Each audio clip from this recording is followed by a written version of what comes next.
यीशु मसीह के नाम से आज हम उसकी स्तुति और जो आराधना की है इतनी अच्छी की है। जैसे WCS का सेलिब्रेशन है तो मैं सब जितनी प्रार्थना के विषय थे ना वो सब हम आराधना में बोल देती है कि तेरी स्तुति हो, तू हमें सही रास्ते पे सीधे मार्ग में चला। तो इतना अच्छा लगा कि प्रभु कैसे अगुवाई करता है। हम कुछ इतना सोच समझ के नहीं कर सकते, लेकिन जब प्रभु हमें किसी चीज़ में अगुवाई करता है ना तो वो महान बन जाता है, वो सफलपूर्वक हो जाता है। तो आज सभी मैं आपके यहाँ पे परमेश्वर के साथ पास्टर जी आपका भी धन्यवाद करती हूँ कि ये मौका आप हमें देते हैं WCS सारी महिलाओं को कि वो सब इकट्ठा होकर, खासकर रेणु सिस्टर को जो अगुवाई करती है हमारी हर चीज़ में। हम इतना एक्टिव मैं तो नहीं होती हूँ, सब है, लेकिन फिर भी वो हमेशा हमें ये मौका देते हैं कि हम आगे बढ़ सके। उसके लिए भी मैं उनका धन्यवाद करती हूँ। और आज का वचन शुरू करने से पहले चलिए हम प्रार्थना में जाते हैं और प्रार्थना करते हैं। हे पिता परमेश्वर, आज के इस सुंदर दिन के लिए तेरा धन्यवाद करती हूँ पिता परमेश्वर। आज जो तुमने हमें ये मौका दिया है कि हम तेरे आराधनालय में आके तेरी स्तुति और महिमा कर सके, उसके लिए तेरा धन्यवाद करती हूँ पिता परमेश्वर। और अपने नम्रता से पिता परमेश्वर यहाँ पे सबकी ज़रूरत है, सबकी प्रार्थना तेरे चरणों में रखती हूँ पिता परमेश्वर। तो उसको सुनने वाला परमेश्वर है, तो हमारा जीवन परमेश्वर है, और तो आगे की सभा में भी हमारे साथ रहे पिता परमेश्वर। तेरे अनुग्रह से वो चल सके। तू वचन से हमसे बात कर पिता परमेश्वर। जो आज का वचन है पिता परमेश्वर वो हमने सबने पढ़ा है, लेकिन तू उसमें से हम सबके लिए ऐसी चीज़ें निकाल के दे पिता परमेश्वर ताकि वो हमारे मनों को छुए और हम उसे अपने जीवन में पिता परमेश्वर उतार के चल सके पिता परमेश्वर। ऐसा कर पिता परमेश्वर। सारी आदर और महिमा मैं आपको देती हूँ प्रभु यीशु मसीह के नाम से मांगती हूँ, आमीन। हम सब जानते हैं कि परमेश्वर ने इस सृष्टि की सर्जन किया, सर्जनहार है वो हमारा। सब चीज़ें उसने कैसे बनाई? अपने वचन से, अपने बोल से। और कैसा बना सब? जब परमेश्वर का वचन होता है तो वो सब सुंदर बनता है। परमेश्वर ने खुद उससे देखकर बनाकर कहा सुंदर है, ये अच्छा है। जब उसने मनुष्य को बनाया तो उसने अपने हाथों से बनाया और उसमें अपना प्राण फूका, उसने अपने श्वास फूके, उससे अपने स्वरूप में बनाया। क्यों बनाया? क्योंकि ताकि वो उसमें रह सके। उसने मनुष्य को अपना घर कहा है बाइबल में। बाइबल हमारे लिए एक दर्पण है जो हमें बताता है कि परमेश्वर हमसे क्या चाहता है और हमें कैसे जीना चाहिए। तो वही मैं आज आपसे कुछ शेयर करना चाहती हूँ जो मैं बाइबल से सीखती हूँ और जो आप वो सब मैं आपके सामने भी पढ़ना चाहती हूँ। हमारी बाइबल हमें बताती है कि परमेश्वर कौन है और वो हमसे क्या चाहता है, हमें उससे कैसे प्राप्त करना है और हमें अपना जीवन कैसे जीना है। यहाँ पे बैठे हर माँ बाप क्या चाहते हैं अपने बच्चों के लिए? हर माँ बाप क्या चाहते हैं? कोई बता सकता है? अच्छे से जीवन में आगे बढ़े, सुख शांति से रहे, समृद्धि में रहे। वैसे ही हमारा पिता हमसे क्या चाहता है? परमेश्वर ने हमारा पिता है, उसने हमें सृजा है, तो वो हमसे क्या चाहता है? हमारे परमेश्वर ने हमें सारे मनुष्य को यहाँ पे पृथ्वी पर प्रभुता दे दी है। उसने ये नहीं कहा कि मैं तुम्हारा डिक्टेटर हूँ, जैसे ही मैं कह रहा हूँ वैसे ही करो, या तुम ये नहीं करोगे तो ये हो जाएगा। नहीं, उसने वो चाहता तो कर सकता था ना। जब वो सृजन कर सकता है तो वो हमारे मन पे भी कंट्रोल कर सकता है, लेकिन वो ऐसा नहीं है। वो प्रेमी परमेश्वर है। वो चाहता है हम अपनी दिल से उसको समझें। जैसे हम चाहते हैं हमारे बच्चे हमें प्रेम करें, हमारी सिर्फ आज्ञा तो माने, लेकिन ऐसे ना माने जैसे हम डिक्टेटर है, हम उसके भले के लिए कहते हैं वैसे माने। तो परमेश्वर जब हम वचन पढ़ते हैं तो वो हमें यही सिखाता है कि कैसे उसने हमसे प्रेम किया, क्या चाहता है वो हमारे जीवन से। और जीवन में जो भी कठिनाई आती है ना, सब बाइबल में लिखी हुई है, चाहे वर्ड टू वर्ड ना लिखी हो, लेकिन जब तक हमें उसका अनुग्रह या अभिषेक ना मिले ना, हम उस बात को समझ नहीं पाते। हम ऐसे कोई बुक की तरह नहीं पढ़ सकते। वो जीवन परमेश्वर का जीवन वचन है, तो हमें पहले प्रार्थना करके पढ़ना होता है ताकि हम भी कुछ समझे कि ये हमसे क्या कहता है। और जब हम प्रार्थना करके पढ़ते हैं ना तो हमें लगता है वो हमारे लिए है, वो हमसे बात कर रहा है। तो परमेश्वर का जितना मैंने पढ़ा है वो हमें कभी कमी घटी भी देखना नहीं चाहता। वो क्या चाहता है? हम जैवन जीवन जिए। अनंत जीवन तो है हमारे लिए क्योंकि हमने यीशु मसीह पे विश्वास कर लिया है इसलिए, लेकिन यहाँ पृथ्वी पर जो जीवन है वो नहीं चाहता कि हम दुख, गरीबी या क्लेश में जिए। वो क्या चाहता है, हम उसको जीवन एक राजा की तरह जिए। आपने पुराने नियम में देखा होगा, जब भी लोगों पे अभिषेक आता था तब वो राजा बनते थे, नबी बनते थे, मतलब प्रधान बनते थे। दाऊद के जीवन को ले लीजिए, यूसुफ, बहुत सारे एग्जाम्पल है बाइबल में जहाँ पे जब भी अभिषेक आता है ना तो वो एक जैवन जीवन दिखाता है उस योद्धा का या उस व्यक्ति का जो सच में पहले कुछ नहीं था। जो हमसे भी बोलते हैं ना, गरीब उतरे थे, चरवाहे थे, या जिसको कोई नॉलेज नहीं थी, वो भी एक गोलियत को मार देता है। कैसे? क्योंकि उसमें अभिषेक था। वो अभिषेक हमें नए नियम में प्रभु यीशु मसीह ऑलरेडी देखे गए हैं। वो चाहते हैं कि हम उस जीवन में हम जिए, लेकिन हम क्या करते हैं, हम उस जीवन में हमें सब पता है लेकिन अप्लाई करना नहीं आता। बोलते ना, फ्री में दी हुई चीज़ों का ना हमें कीमत नहीं पता चलती।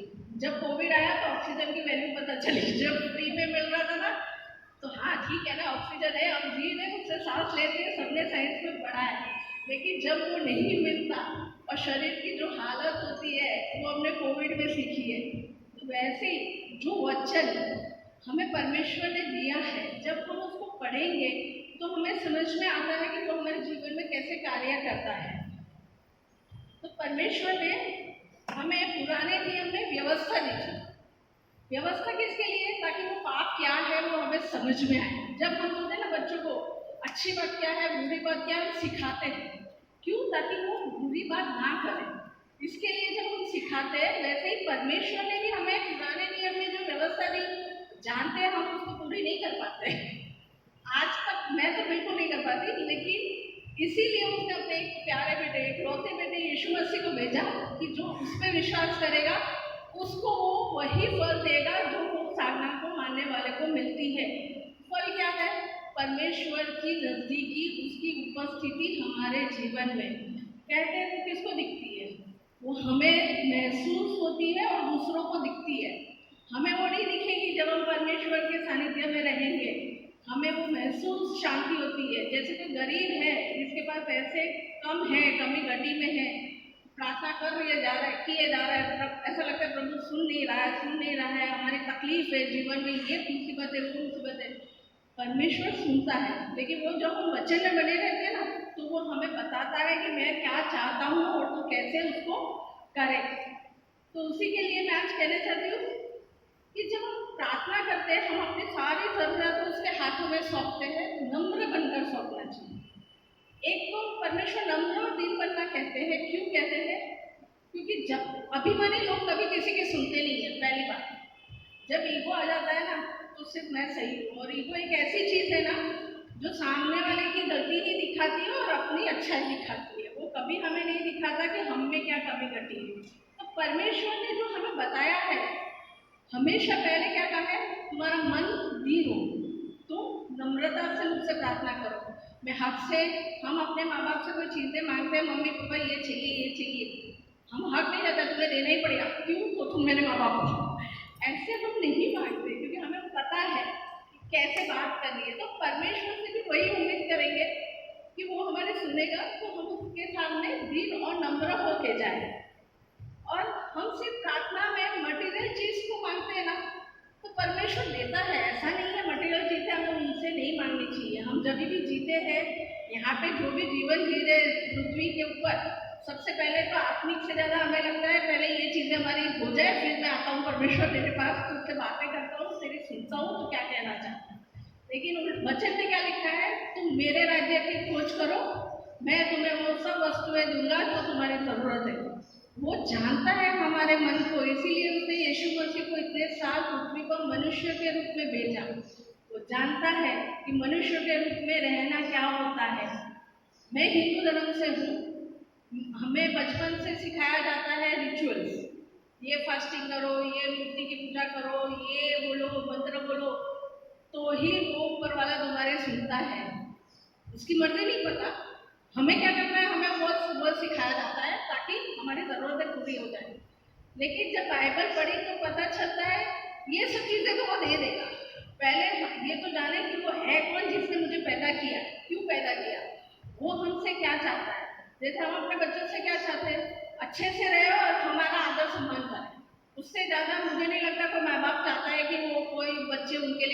करे आज के ज़माने में, करे तो अच्छा है, लेकिन वैसे कोई एक्सपेक्टेशन रखना छोड़ देते।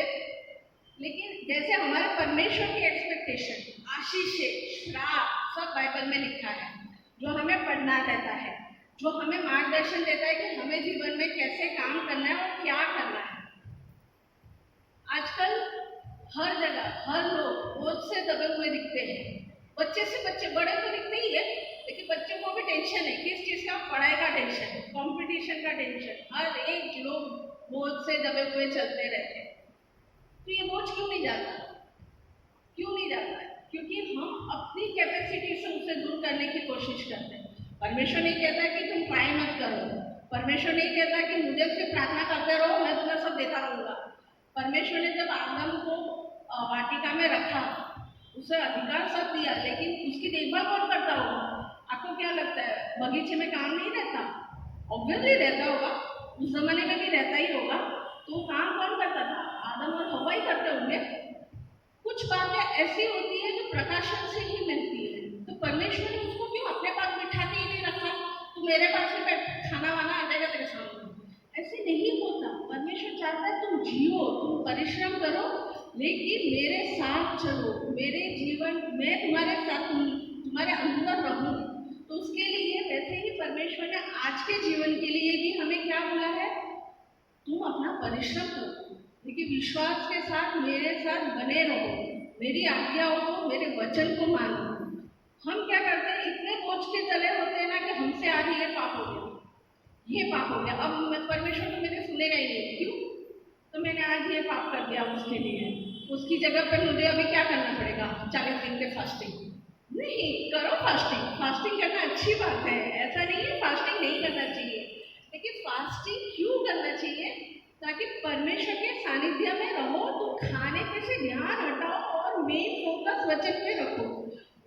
लेकिन आज हम क्या बोलते हैं, 4 दिन का फास्टिंग करोगे क्योंकि मैंने ये गलती हो गई मुझसे। नहीं, वो गलती को वापस करोगे, क्योंकि तुम शरीर में हो, तुम्हारा शरीर पापमय है, तो तुम्हें परमेश्वर ने तो उद्धार दे दिया है। अब उद्धार का क्लेम कैसे करेंगे? वचन के द्वारा करेंगे। हम बोलते हैं यीशु मसीह ने 2000 साल पहले, 2024 साल पहले क्रूस पर चढ़ के हमारे सारे पापों को, हमारे सारे दुखों को क्षमा कर दिया, हमें चंगाई दे दी। फिर हम बीमार क्यों होते हैं? क्योंकि होंगे, परमेश्वर ने कहा है परीक्षा आएगी। हम तो प्रार्थना में भी बोलते हैं ना, हे पिता परमेश्वर हमें परीक्षा में ना पढ़ने दे, हमें आजमाइश में ना पढ़ने दे, क्योंकि परीक्षा तो आएगी, जीवन है। जब मृत्यु हो जाएगी तब परीक्षा नहीं आएगी, तब मौका नहीं रहेगा तुम्हारे पास। लेकिन जब तक जीवन है तब तक परीक्षा आएगी, और उस परीक्षा में तुम कैसे पास होते हो ना, वही देखना है। जैसे बच्चे सारे साल एग्जाम की प्रिपरेशन करते हैं, लेकिन कभी देखा है कि बच्चों को, बड़े बच्चों को, छोटे को तो ठीक है, लेकिन जब समझ वाले बच्चों को ऐसे ही पास कर देते, क्यों? तो मैंने 60 बच्चों को सेम शिक्षा दी है तो सब पास नहीं, उनको प्रूव करना रहता है कि उस शिक्षा में से उन्होंने क्या सीखा है, उसके हिसाब से उनकी मार्किंग होती है। हमारे तो एक ही मार्किंग है, विश्वास करो और वचन पर चलो। जैसे ही तुम वो करोगे तुम्हारे लिए सब हो जाएगा। तो आत्मिक को हमारे आज के वचन में जैसा हमने पढ़ा, मैं वो वचन फिर से पढ़ना चाहती हूँ। हे सब परिश्रम करने वालों और बोझ से दबे हुए लोगों, मेरे पास आओ, मैं तुम्हें विश्राम दूंगा। मेरा जुआ अपने पर उठा लो और मुझसे सीखो, क्योंकि मैं नम्र और मन में दीन हूँ, और तुम अपने मन में विश्वास पाओगे, क्योंकि मेरा जुआ सहज और मेरा बोझ हल्का है। आज के वचन में पहले तो प्रभु ने बोझ की बात की है। परिश्रम करने वालों के लिए मैंने बताया प्रभु चाहता है कि हम परिश्रम करें। अब ये कौन से बोझ की बात कर रहे हैं परमेश्वर? यीशु मसीह हमेशा उदाहरणों में बात करते हैं ताकि लोगों को वो समझे, क्योंकि बहुत जैसे फरीसी लोग स्क्रिप्चर पढ़ के ही बात करते थे, तो लोग है ना उसको समझ नहीं पाते थे कि अपने जीवन में उसको कैसे उतारें, हम उसमें कैसे से क्या सीख लें। तो यहाँ पे परमेश्वर ने एक बोझ की बात की है। वो बोझ 2 तरह के होते हैं मेरे हिसाब से, एक सांसारिक और एक आत्मिक। सांसारिक बोझ हम सब जानते हैं, पैसा कमाना है, स्टेटस चाहिए, परिवार को संभालना है, हर चीज। और आत्मिक, परमेश्वर से निकटता कैसे करें, शांतिमय जीवन कैसे जिए। कभी कभी कैसा होता है पैसा है सब है, लेकिन वो शांति नहीं मिलती, क्योंकि परमेश्वर ने कहा है मैं शांति का स्रोत हूँ, मैं परमेश्वर हूँ। कोई भी परमेश्वर ये नहीं कहता कि मैं शांति का परमेश्वर हूँ। यीशु मसीह ही कहता है कि मैं तुम्हें शांति दूंगा, क्योंकि वो जानता है सब होगा तुम्हारे पास। जैसे वो धनवान मनुष्य यीशु मसीह के पास आके क्या पूछता है, मेरा उद्धार कैसे हो, मुझे बताओ मैं क्या करूँ, आज्ञाएं दी, ये सब तो मैं मानता हूँ, यही कहा उसने। तो यीशु मसीह ने क्या कहा, अपना धन गरीबों में बांट। क्यों कहा, क्योंकि वो धन को प्रेम करता है। इसलिए यीशु मसीह ने क्या कहा, अपने जीवन में प्रथम स्थान अपने परमेश्वर को दो। जब आप प्रथम स्थान परमेश्वर को दोगे, उसके वचन के अनुसार चलोगे, तो आप गलत काम खुद ही आपको एहसास होता है कि आज गलत हो गया। हम खुद सामने से जाकर माफी मांगते हैं कि भाई आज मैंने गलत कर दिया, सॉरी। सॉरी वर्ड इतना है लेकिन हर कोई नहीं बोल सकता। क्यों? क्योंकि हमारा ईगो आता है, मैं क्या करूँ, इतना तो चलता है, ये तो सब जगह हो जाता है। नम्र, यहाँ पे सब नम्र है, प्रेम करो, लेकिन बाहर जाके एक का धक्का लगेगा ना ट्रेन में, तो तब समझ में आता है नम्रता कहाँ चल गई। क्योंकि वो स्वभाव है, गुस्सा हो जाता है। किसी ने मेरे साथ गलत किया, तुरंत मेरे मुंह से कुछ निकल जाता है, कंट्रोल ही नहीं रहता। वो कंट्रोल कब रहता है, जब हम वचन में बने रहते हैं। तो वो जैसे बोलना चाहेगा ना, ऊपर वाला बोलेगा रुक, मैंने तुझे माफ किया है ना, तू उसको जाने दे, मैं देखता हूँ उसको। जैसे वो राजा ने जब एक अपने कर्मचारी का कर्जा माफ किया था, बाइबल में इतने उदाहरण है ना, कर्मचारी का जब पैसा माफ किया, उसका कर्जा ज्यादा था, फिर भी उसने माफी मांगी कि मैं इतना नहीं लौटा सकता, तो राजा ने माफ कर दिया। लेकिन जब वो बाहर गया तो उसने थोड़े पैसे जिसको दिए थे उसने उसका माफ नहीं किया, तो क्या हुआ, राजा ने उसको सजा दी। क्योंकि जब मैं तुम्हें जो चीज दे रहा हूँ, मुफ्त में दे रहा हूँ, तुम वो नहीं दे सकते हो, तो तुम उस लायक हो ही नहीं। तो वैसे ही परमेश्वर जब तुम्हें कहता है कि सांसारिक बोझ और तुम्हारा आत्मिक बोझ मेरे पास से करो, क्योंकि वो जानता है हम आपस में बात कर सकते हैं, करते भी है और वो गलत नहीं है, अपना कोई भी टेंशन आपस में बात करनी चाहिए।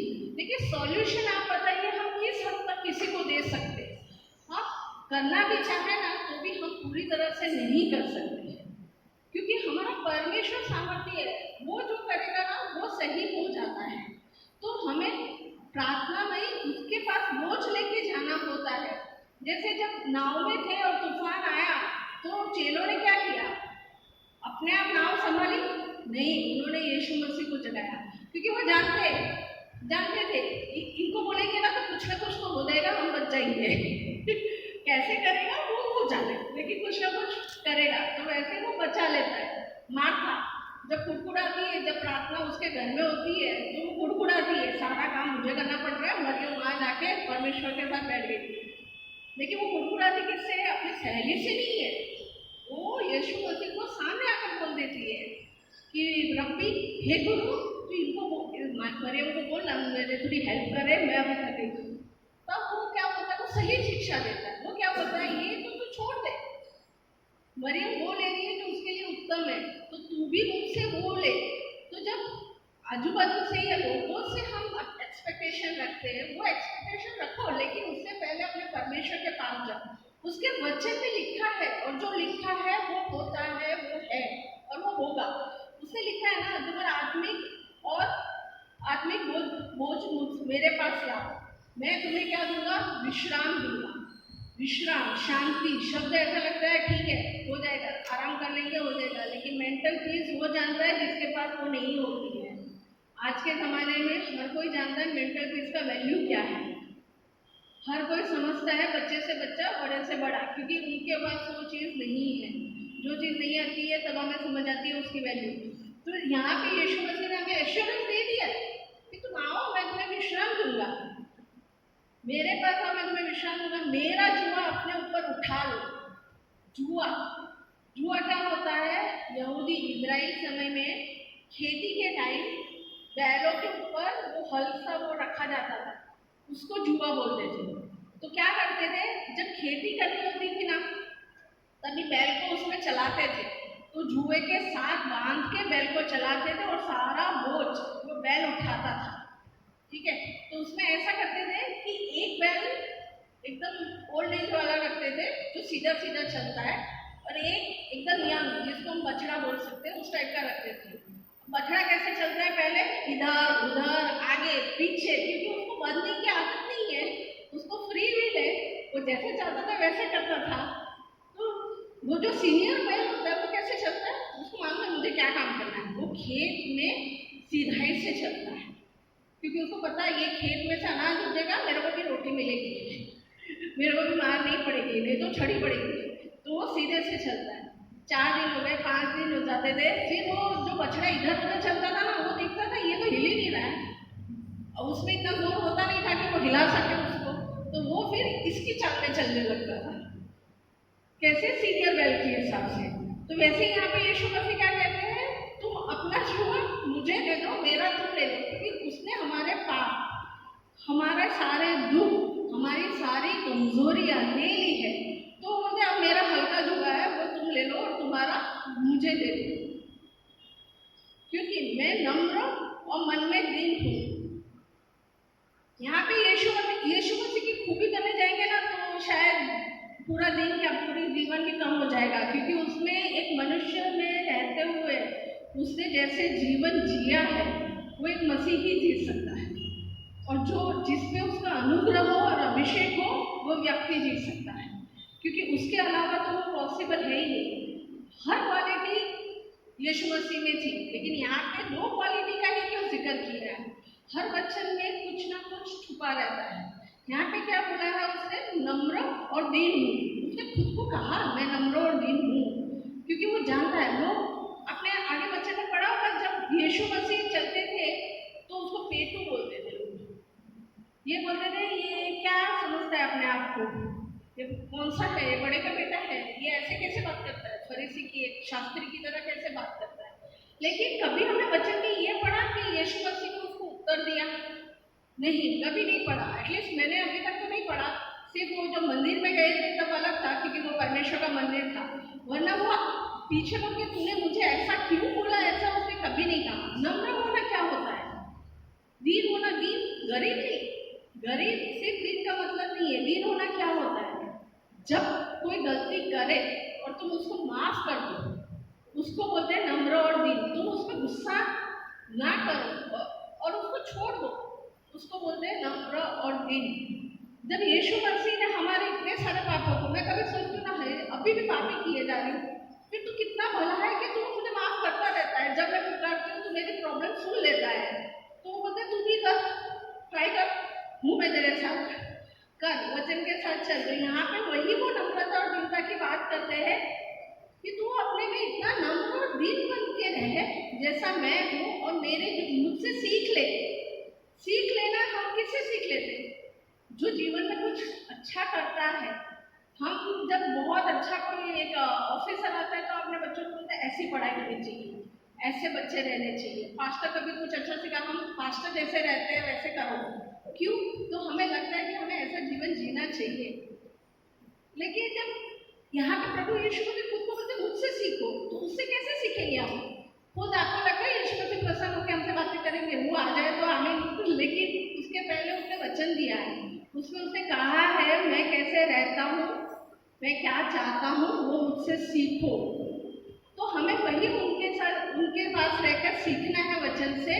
और जैसे इसने कहा अपना बोझ उस पर डाल देना, हम क्या करते हैं, बोझ तो डाल देते, प्रार्थना तो कर देते, सारी सारी प्रार्थना, मेरी ये प्रॉब्लम है, ये प्रॉब्लम है, ये दे दिया, थैंक यू लॉर्ड, ये, लेकिन उसको छोड़ते हैं क्या, नहीं। जैसे बाहर जाएंगे ना, अरे आज तो ये करना था, बैंक में तो इतना ही है, अरे मेरे तो इससे करना था, इससे तो पैसा ही नहीं है अभी तक, क्यों, क्योंकि हमने बोला है कि हमने छोड़ा है, लेकिन हम उसको छोड़ते नहीं है, हम उसको लेकर चलते हैं।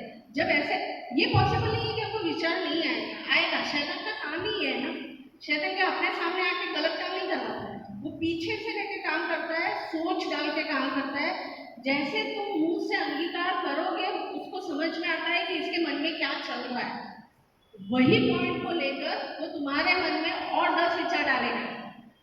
जैसे कि अगर सपोज मुझे साइड की टेंशन होती है, अगर मैं बोलूँगी वो पड़ेगा कि नहीं, तो शरीर को मालूम है, इसको 2-3 नेगेटिव दिखा दो, वो पूरे दिन उसी में रहेगी कि ये नहीं कर सकता, या इसका क्या होगा, या क्या करेगा ये लड़का, क्यों। लेकिन जब तुमने छोड़ दिया, तुमने उसके हाथों में सौंप दिया है, तो तुम वचन बोलो, तुम वचन पढ़ो और उसको डिक्लेयर करो। जब तुम वचन को डिक्लेयर करना शुरू करोगे ना, एक दिन में नहीं हो, क्योंकि वो भी परीक्षा लेता है, वो जानता है कि तुम क्यों कर रहे हो, जैसे ही मिलेगा छोड़ दोगे। जब तुम उसमें मतलब इसके आदत में रम जाओगे ना, तब उसको पता है अब ये नहीं छोड़ेगा। जैसे अब्राहम के पास क्या था? बाइबल थी। पुराने नियम में किसी के पास बाइबल नहीं थी, नए नियम में भी यीशु मसीह के वचन पढ़ते थे बुक्स में से, होली बुक्स में से। पुराने नियम में किसी के पास बाइबल नहीं थी। अब्राहम को विश्वास का पिता कहा जाता है। क्यों कहा जाता है? उसने गलती नहीं की, उसने बहुत गलती की।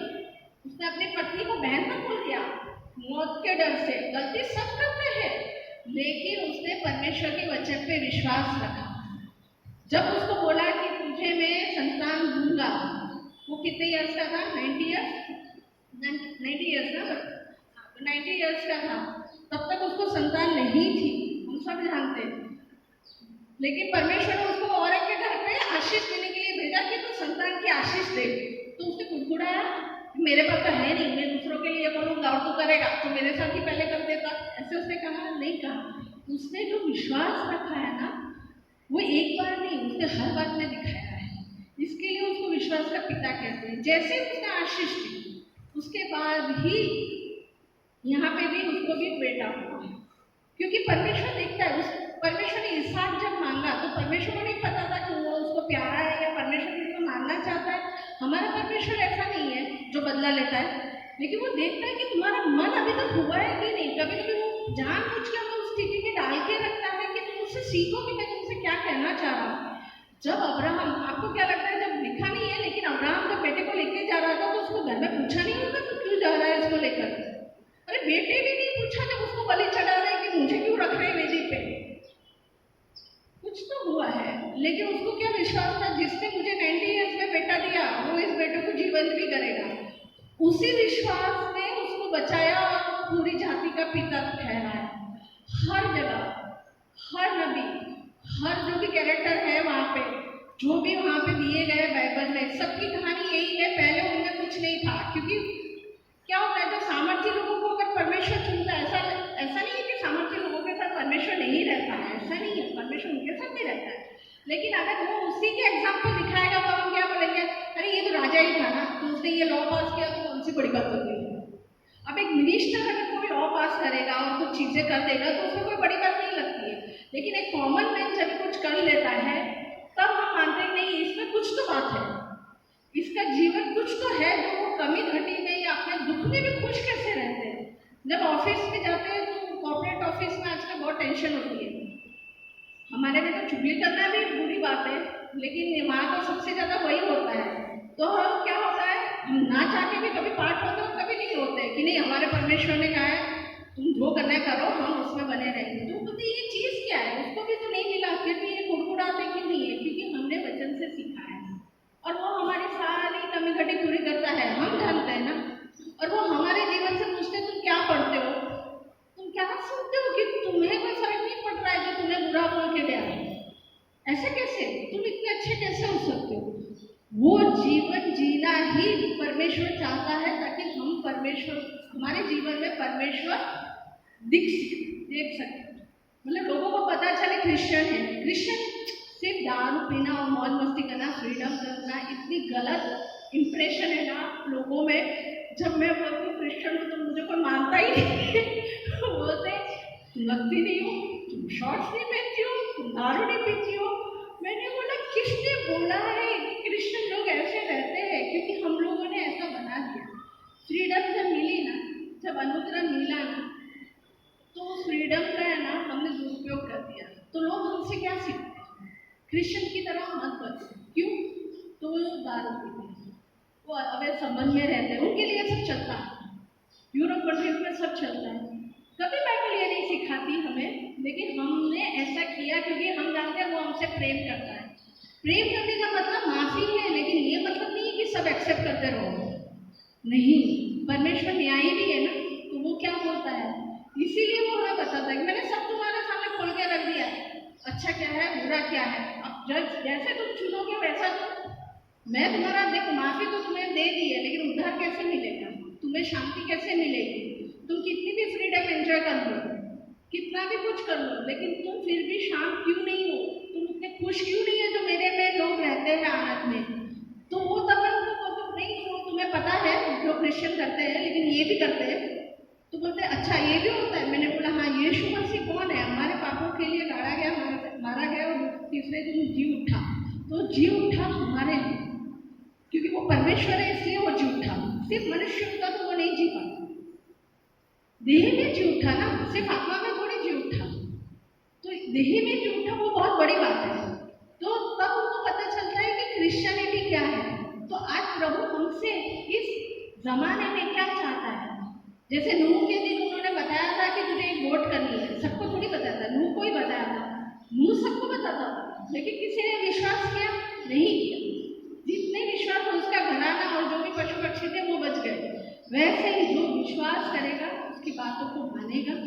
तुम्हारा उदाहरण तुम ऐसा रखो कि कोई तुम्हारे जीवन को देख के उसमें चलना सीखे, वो पूछे भाई तुम कौन से भगवान को मानते हो, हमें भी बताओ, तब बाइबल बोलो। क्या होता है, ऐसा नहीं बोलती हूँ कि एवेंजलिज्म गलत है, लेकिन जब किसी को उसकी वैल्यू ही नहीं पता है, वो चीज़ तुम उसके हाथ में रखते हो ना, तो वो उस चीज़ को महसूस नहीं कर पाता। जब तुम अपने जीवन से दिखाते हो ना, अपनी सोसाइटी में दिखाते हो ना कि ये कैसे रहते हैं, वो खुद पूछते हैं। आप मानो 25 दिसंबर को क्रिसमस प्रोग्राम हमारे सोसाइटी में होता है, वो एक ही बोलते हैं तू बोल, केक वेक बाद में खाएंगे हम लोग, पहले तू बोल, कुछ बता, परमेश्वर तेरा कौन है, परमेश्वर तू क्या मानती है, क्यों जाती है चर्च हम आते हैं तो मैं बोलती क्यों जाते हैं, दिखाने के लिए, हाजिरी अटेंडेंस। स्कूल नहीं है ये, कॉलेज नहीं है, घर पे बैठ के भी हम प्रार्थना कर सकते हैं। लेकिन ये हमारा ऑनर है कि हम उसकी आराधना करने आते हैं जो हमें सब देता है। ऐसा ऑनर किसी और के पास नहीं है कि तुम जाके उसकी आराधना करो और वो तुमसे खुश होता है, वो हमसे खुश होता है। जबकि हम इतने गलत हैं, तो मैं उनको वो बताती हूँ तो वो खुश होते हैं। अभी लास्ट क्रिसमस में मैं यहाँ नहीं थी, दिल्ली में थी, तो बोल रहे थे हमने देखो मिस किया। मेरे को मिस नहीं किया, उन्होंने परमेश्वर के वचन को मिस किया। क्योंकि मैं कुछ हेल्प भी इतना नहीं करती, जो 2-3 काम होते हैं उतना ही करती हूँ, लेकिन वो जानते हैं कि इसके पास कुछ है जो हमें बता सकती है। तो वो में हमें कैसे जीना है ना, वो हमारी बाइबल हमें सिखाती है। जहाँ पे भी अटकोगे, जहाँ पे गलत आदत नहीं छूटती, गलत काम नहीं छूटते, परेशान मत हो, वचन डिक्लेयर करो, वो निकलेगा। पास्टर जी से प्रार्थना करो, क्योंकि कहा है ना 2 या 3 जन मिलकर प्रार्थना करोगे तो मैं तुम्हारी प्रार्थना सुनूंगा। और 2-3 जन तो गलत प्रार्थना नहीं करेंगे, जो भी करेंगे अब समझ के करेंगे, क्योंकि उसी के पास जाते हैं हम लोग कि हम जानते हैं कि हमारे लिए अच्छा वो सोचते हैं। जो हमारा दुश्मन है हम उसके पास तो प्रार्थना करवाने नहीं जाते हैं। तो इसके लिए जो सीख हमें दी है यूथ को, हम 40 आज मैं 44 ईयर्स में भी यही सोचती हूँ कि अभी तक कितना कुछ है जो मैंने समझा ही नहीं है बाइबल में से और मुझे समझना है। मैं वो टाइम भी नहीं देती हूँ, जबकि परमेश्वर ने क्या बोला है, प्रथम स्थान मुझे दो। स्थान तो मतलब सिर्फ यीशु मसीह बोलते हो। उसने कहा है व्यर्थ में मेरा नाम मत लेना। जब तुम काम अलग करोगे और मेरा नाम लोगे ना तो मैं प्रसन्न नहीं होता हूँ। मैं तुम्हें बोल दूंगा कि कौन हो तुम, मैं तुम्हें नहीं जानता हूँ। अरे ऐसे कैसे नहीं जानते हो, मैंने पूरे मंडे तुम्हारा ही नाम लिया था, संडे पूरे दिन तुम्हारी आराधना की। कामों में दिखाओ, अपने कामों में दिखाओ, मेरे वचन के अनुसार चलने की ट्राई करो, अनुग्रह मांगो। मुझे पता है तुम नहीं चल सकते हो, इसीलिए मैं लिख रहा हूँ तुम्हें क्या करना है। ये बहुत से दबे हुए लोगों मेरे पास आओ, मैं तुम्हें विश्राम दूंगा। क्यों दूंगा? क्योंकि मुझे पता है ये तुम्हारे पास नहीं है। पैसे से तुम सब खरीदोगे, विश्राम नहीं खरीद सकते हो। क्यों? उसने नहीं कहा मैं तुम्हारी गरीबी दूर कर दूंगा, मैं तुम्हारा ये कर दूंगा, तुम्हें बच्चे दे। लिखा है अलग अलग वचन में, लेकिन ये भी क्यों लिखा है? क्योंकि वो जानता है जो चीज मटेरियलिस्टिक चीजों से नहीं मिल सकती वो चीज मैं तुम्हें दे सकता हूँ। तो हमारा आज के वचन में यही हमें सीखना है कि कोई भी प्रॉब्लम हो एक दूसरे से शेयर करो, लेकिन सबसे पहले प्रार्थना में आओ, उनके साथ चलो। और जो यीशु मसीह चाहे तुम्हारी बुद्धि में वो सही ना हो, करो। कभी कभी ऐसा लगता है इतना थोड़ी हम कर सकते हैं, ये क्या लिख दिया परमेश्वर, उसने बराबर लिखा है, तू समझ, तू अपने हिसाब से काम मत कर, उसने जो बोला है वैसा कर, वो तुम्हें बाहर निकालेगा। कभी कभी वो चीज वो लाके नहीं देगा या वो सॉल्व नहीं करेगा प्रॉब्लम, लेकिन तुम्हें इतना स्ट्रांग बना देगा ना कि तुम उसमें से निकल जाओगे। ऐसा हो जाता है। तो वो मैंने अपने लाइफ में किया कि जिस बात से बहुत डर लगता है ना, वही बात तो बार बार आता है सामने कि तू डर रहा है ना, अब देख। लेकिन जब हम उसको हाथ पकड़ते हैं ना, अब जो होगा देखा जाएगा, मैं तेरे वचन के साथ प्रोक्लेम करती हूँ, तो उस चीज में से बाहर आते हैं। और वो शांति क्यों आती है? सिचुएशन तो वही है, कुछ भी चेंज नहीं होता है, लेकिन हम शांत हो जाते हैं। क्यों हो जाते हैं? क्योंकि उसके वचन में लिखा है ना, मैं तुम्हें विश्राम दूंगा। तो ये जो चीज है ना, वही हम हर संडे यहाँ पे आके यही करते हैं, रिविजन। 6 दिन हमें बाहर रहना है, हर दुनियाई बातें, हर लालसा हमारे अंदर जाएगी, हर चीजें हमारे अंदर जाएगी। तो उससे हम वचन को पूरी तरह से तो फॉलो नहीं कर पाते, तो हम यहाँ पे आके उसकी करुणा, उसका जो नियम है, उसका वचन जो बोलता है वो सीखते हैं। हर संडे एक वचन सीखो, पूरे वीक उसी को मनन करो। जैसे पास्टर जी जो भी वचन लेते हैं वही पूरे वीक आप मनन करो। देखो सालों साल गुजर जाएंगे ऐसे बाइबल पढ़ने में, पता है, लेकिन फिर भी वो वचन को आप समझोगे, उसका इम्पोर्टेंस आपको समझ में आएगा। और हर एक जो कि परमेश्वर के जन है ना, उससे सुनते हैं ना, तो ऐसा लगता है हाँ ये चीजें मेरे अंदर क्वेश्चन में था लेकिन मुझे समझ नहीं आ रही थी, तो उनसे हमें समझ में आता है। जैसे ये जुआ शब्द था तो मुझे समझ में नहीं आ रहा था, ये जुआ मतलब क्या होता है? जुआ मतलब वो रमी में खेलते हैं वैसा जुआ, ऐसा क्यों लिखा है? तो जब मैंने किसी का वचन सुना परमेश्वर के दास का, तब मुझे समझ आया कि जुआ का मतलब क्या है। तो बोले ना, जैसी संगत वैसे रंगत। अगर तुम्हारी संगत अच्छी होगी तो तुम्हारी रंगत भी अच्छी ही हो जाती है। तो वही हमें आज सिखाया है परमेश्वर के वचन में कि मुझसे सीखो। हमेशा क्या बोलते हैं? मानो। और इस बार क्या बोला है? सीखो। मानना और सीखने में डिफरेंस है। मानना मतलब डू एंड डर्स, ये दिया है तुम्हें करना ही है। सीखना मतलब मैं जो कर रहा हूँ वो तुम्हारी मर्जी से सीखो, और फिर तुम देखो कि तुम्हारा जीवन कैसे बदल जाता है। तो वही मैं कह रही, वही मेरा था कि इसी तरह से यहाँ पे भी प्रभु हमसे कहते हैं कि अपना जुआ मेरे ऊपर दे दो और मुझसे सीख लो। और परमेश्वर की सामर्थ, वाओ, परमेश्वर की सामर्थ महसूस करते हैं ना, तो ऐसा लगता है कि बहुत दयालु है वो, कि उसने हम पे इतनी सामर्थ प्रकट की है।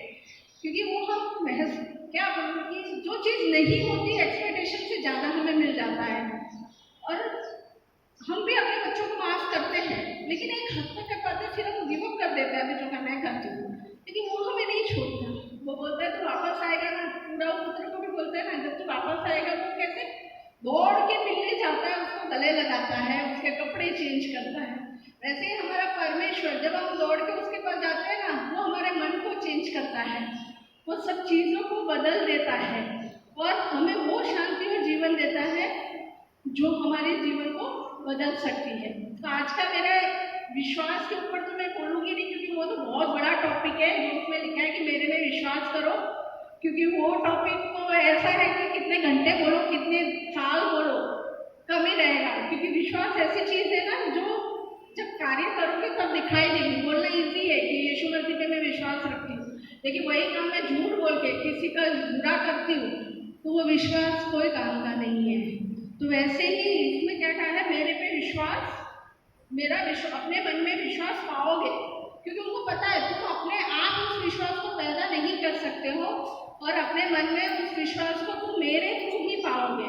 तो मैं विश्वास को तो इतना ही बोलूँगी कि वचन में विश्वास रखोगे, तो यही है कि वचन में विश्वास रख के उसकी करुणा और उसके आशीष को हम पा सकते हैं। तो मैं आज का वचन इसी के साथ अपना समाप्त करती हूँ कि हमने जो सीखा है आज के वचन से यही है, परमेश्वर को अपना बोझ दो, उसके वचन में बने रहो, वो अपना विश्वास बढ़ाएगा। वचन पढ़ने से और पढ़ने से विश्वास बढ़ता है। तो वैसे ही हम करते हैं। Thank you so much, God bless you all.